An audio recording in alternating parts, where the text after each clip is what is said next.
Alright, g'day guys and girls, welcome back to another episode of Gear Talk on Pedals in Perth, proudly brought to you by Anarchy Audio Guitar Pedals, Cornerstone Custom Shop and True Workwear. I'm here today with Ollie. How you doing, man? And Tom. Hey, man. From Deadspace. They've very generously invited us down to have a look at some of the gear they're using, and let's just get straight into it. So, Jackson guitars, man, tell us about them. Well, if you want to imagine the best guitars on the planet, that's pretty much it. No, for me, I don't know, when I started playing guitar, first dude I saw playing was Randy Rhoads. I saw him playing, his Concorde V that he had. It wasn't the original, it wasn't like the Rhoads V we know nowadays, but just something about the shark fin inlays, the cursive script logo on the headstock. It just screamed heavy fucking metal to me, man. Yeah. I love the guitars. They play super, super good. It's got that compound radius fretboard, so good for chords and like fucking just shreds leads. This is a custom shop soloist that I picked up at the end of last year. I traded it to myself.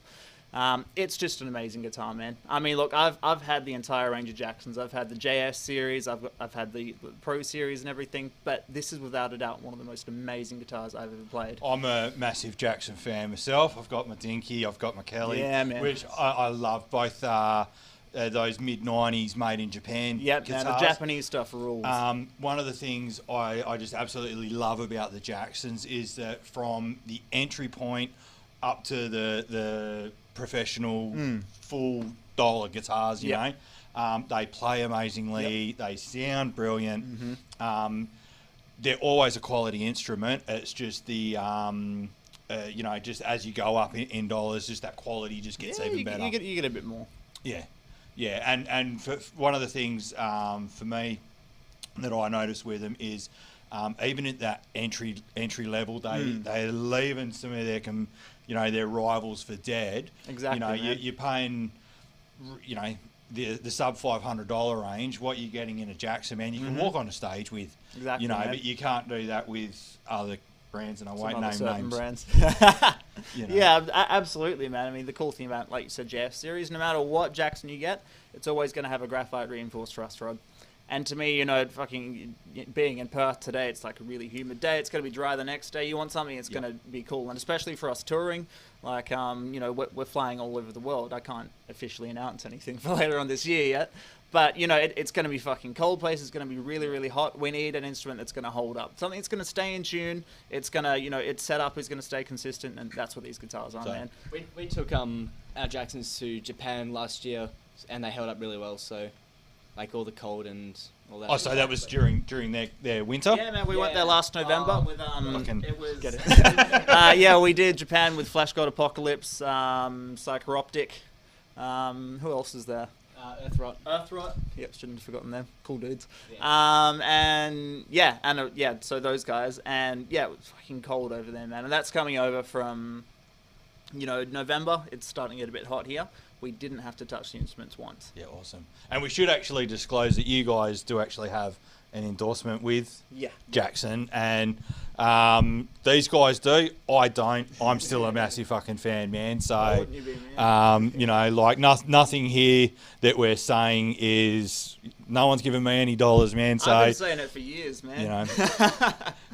Like I said, man, ever since I started playing, it's all been about Jackson. Right down to, the heritage of Jackson guitars, starting off in, the early 80s, making all these guitars for such big names. And, you look at fucking, heavy metal history, most guitarists have played a Jackson at one point in time. Even fucking John Mayer's got a custom shop Jackson, so it's like, he's a bit of a whore with guitars, but... Woo! All right, so what else can you tell us about it, man? Have you done any mods to it yourself, or is it stock standard? This one I haven't modded that much about it, but other guitars I've had in the past. I've got this one particular Jackson. It's a 2000s made in Japan, like we say in Japanese stuff rules. That's the DK2M, so Dinky with the maple fretboard, the black shark fin inlays. I've done every fucking mod to that, man. I put different tuners on it. I took the license for it. I put a Shallis Lockmeister on it. Okay. Yep, so it just stays in tune fucking perfectly. But the coolest thing I ever did, I put a Sustainiac in it. Ah, righto. Because there's the Jackson PC one, the Phil Collin.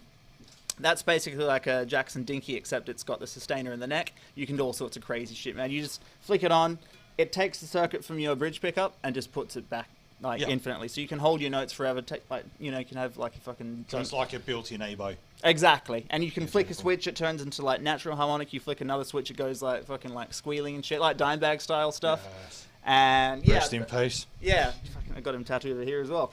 But yeah, basically, it just I was like, fuck, I want to make that sound. So I ordered it from the States and got it put in. And yeah, that was gnarly. Now, which one's that? That's the is that that's my white guitar. I haven't played that in a while, actually. I sort of bring them back. You discover guitars and sort of I remember. Now there is one guitar that Ollie knows I want to talk about, and for a different reason other than the guitar. Which one is it, Ollie? It's my USA Select Yellow Bengal Tiger Jackson Soloist. And why do I want to talk about that one, Ollie? Because it's fucking gnarly. And?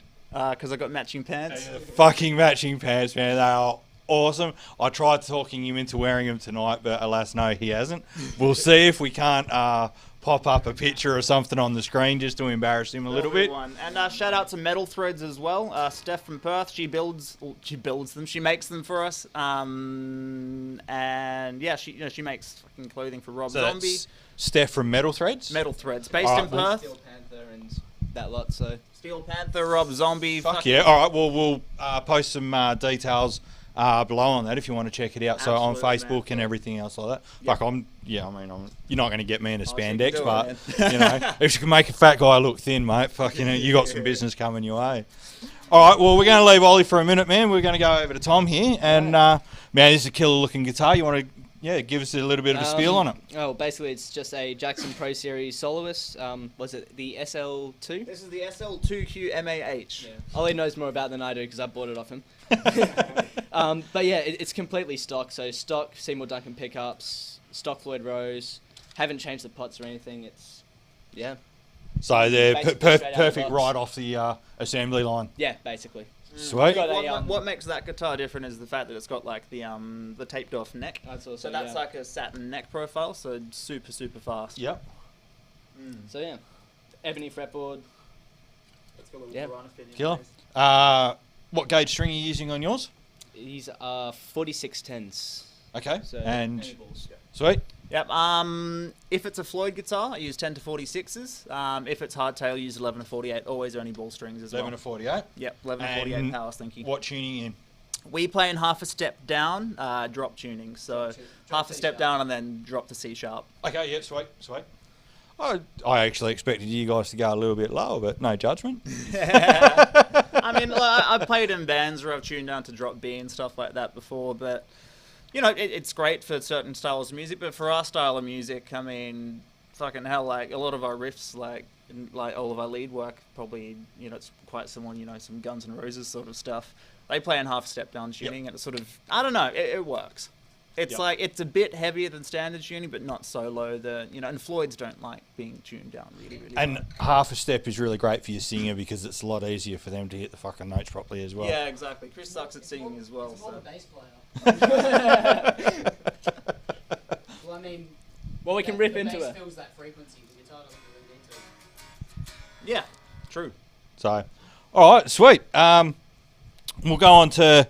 We're not running a whole lot of effects or anything like that. Pretty much just going straight into the amps. Yeah. We can't show you the amps because they're not actually here at the moment. And we won't show you what we are actually running into because, shh. But what we can do is, so this is basically the main pedal you're running through, and that's how you're getting pretty much your sound, yeah? Exactly, man. So tell us a little bit about it, man. All right, so basically amp-wise... Basically, where I work now, Sound Center, the guitar store. I walked in there about 5 years ago, and I saw this amp. It said EVH on it. It was white. It had those black stripes on it. I thought, I like Van Halen. Let's plug in. As soon as I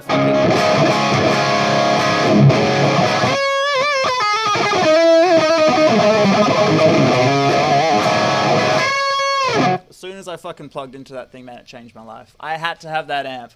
And, I was working at a shitty fucking, Mexican food joint for every day of that summer, but I fucking laid by, as much, I took my wallet out and just laid it down. I said, I gotta have this. Yeah. And ever since then, I've still got that amp, man. We're very proud to have joined the EVH family earlier this year. And look, for me, like I said, it's the sound. For the style of music that we played, it just fucking nails it. There's a reason that, they're sort of taking over the world at the moment.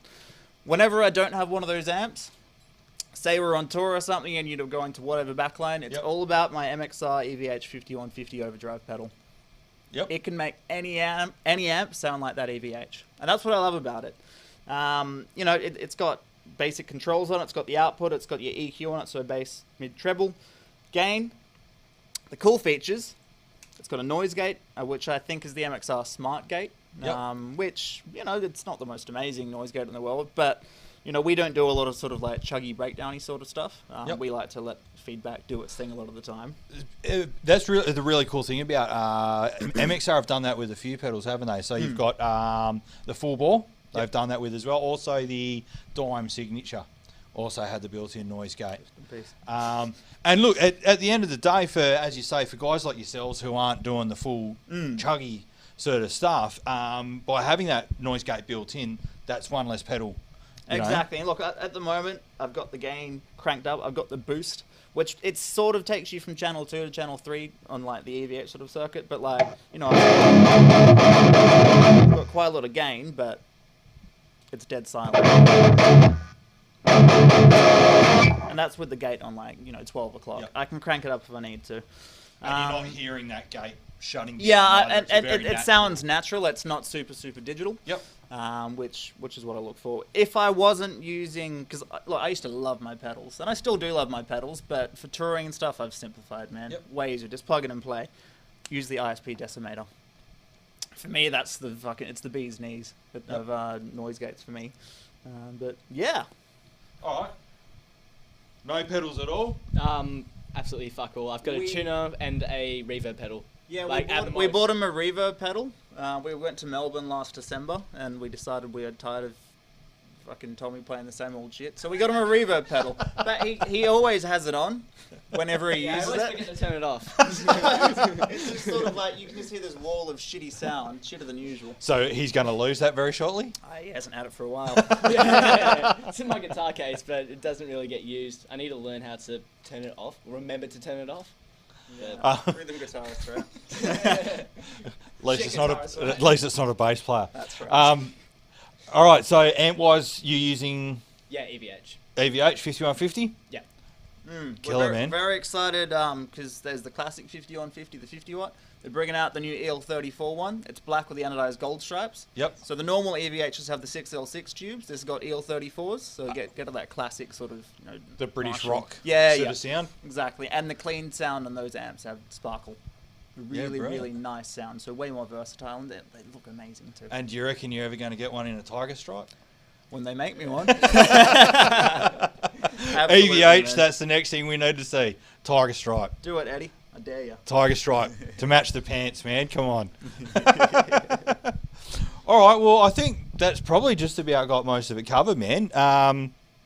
So, do you have like backup guitars or anything like, or you pretty much just? Well, Ollie's got an arsenal of Charvel and Jackson guitars. I've got this and a Rhodes, which is currently being serviced at the moment. So. Okay, sweet. So yeah, we both got Pro Series. You've got the RR5, I think it is. Same one. Yeah, so he's got the classic sort of like Rhodes with like it's gloss black with all the gold hardware. I've got the ivory with the black pinstripes and gold hardware. Amazing guitars. All right. Well, what we might do is we might pop up a few photos of that. I'll speak to the boys a bit later, and we'll see if we can sort you out with a few pictures and that. Yeah, just plenty of live shots as well. Just to keep it a little bit more interesting, so you're not looking at us all the whole interview. Like at least these two are half good looking. I'm just fat, but anyway. So all right, well, sweet man. So thank you very much for inviting us down. No problem, man. Thanks. And as I say, we'll post up some details below of everything that we've talked about and mentioned here, and you'll see photos popping up all over the joint, hopefully. And rock and roll, man. yeah, how about you give us a little bit of play out and make sure you include fucking lots of squeals, man.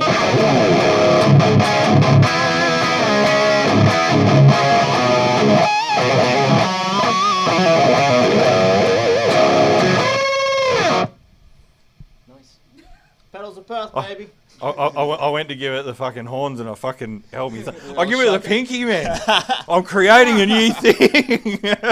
It's fucking super metal, man. It's Pedals of fucking... Perth pinky. Cheers, guys. Yeah.